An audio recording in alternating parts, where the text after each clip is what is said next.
যতদিন পর্যন্ত আমরা হজ করতে পারছি না ততদিন পর্যন্ত আমরা কিছু আমলের মাধ্যমে হজ এবং উমরার সওয়াব লাভ করতে পারি। হজ করার যে আসল মর্যাদা, প্রকৃত মর্যাদা, সেটা তো হজ করার মাধ্যমেই শুধু লাভ হবে। কিন্তু আমরা আজ এমন 5টি আমলের কথা জানবো, যেই 5টি আমল আমরা আমাদের নিজ জায়গায় বসে যদি করি, আল্লাহ রাব্বুল আলামিন এই আমলগুলোর বিনিময়ে হজ করে যে পরিমাণ সওয়াব আমি পেতাম, আমার অ্যাকাউন্টে, আমার আমলনামাতে ওই পরিমাণ সওয়াব আল্লাহ তাআলা লিখে দিবেন।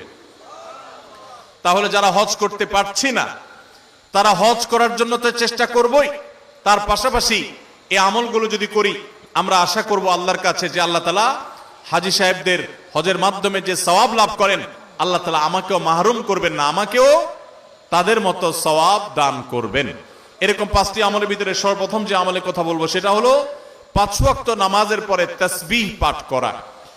সহিহ ইবনে হিব্বানের হাদিস বর্ণিত হয়েছে, নবী করিম সাল্লাল্লাহু আলাইহি সাল্লামের কাছে এসে একবার দরিদ্র সাহাবীরা, গরিব এবং অভাবী সাহাবীরা অনুযোগ করলেন এবং তারা অনুযোগ করে বললেন, হে আল্লাহর রাসূল, ধনী সাহাবীরা তারা 5 ওয়াক্ত নামাজ পড়ে, রমজানে রোজা রাখে, আবার পাশাপাশি তাদের আর্থিক সচ্ছলতার কারণে দান সাদাকা করে, হজ করে, উমরা করে, জিহাদে আল্লাহর পথে টাকা ব্যয় করে, তারা বিভিন্ন ভাবে যে আর্থিক ইবাদত করে, আমরা তো গরিব এবং অভাবী হওয়ার কারণে এই সওয়াবগুলো পাই না।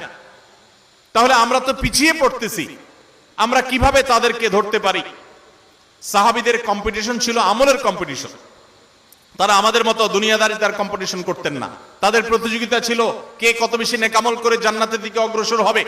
তো সাহাবীদের এই কথা শুনে প্রিয় নবী সাল্লাল্লাহু আলাইহি সাল্লাম তাদেরকে এই আমলটা শিক্ষা দিয়েছেন এবং বলেছেন, যে ব্যক্তি 5 ওয়াক্ত নামাজের পর 33 বার সুবহানাল্লাহ, 33 বার আলহামদুলিল্লাহ এবং 33 বার আল্লাহু আকবার পড়বে, আল্লাহ রাব্বুল আলামিন ওই ব্যক্তিকে, হজকারী ব্যক্তিরা হজ করে যে সওয়াব লাভ করেন, আল্লাহ তাআলা এই ব্যক্তিকে সেরকম সওয়াব দান করবেন।